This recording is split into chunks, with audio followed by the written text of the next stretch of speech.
Hello, this is the Tachibana Corporation coming at you with another tutorial video. And today we'll be showing you guys how to set up your Apple AirPods.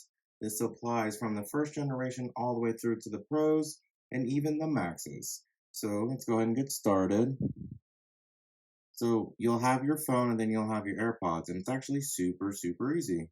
Open them, or in the case of the Maxes, you just take them out of their case.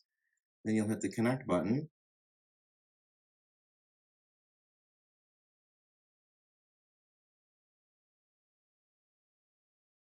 Push a few buttons on the screen.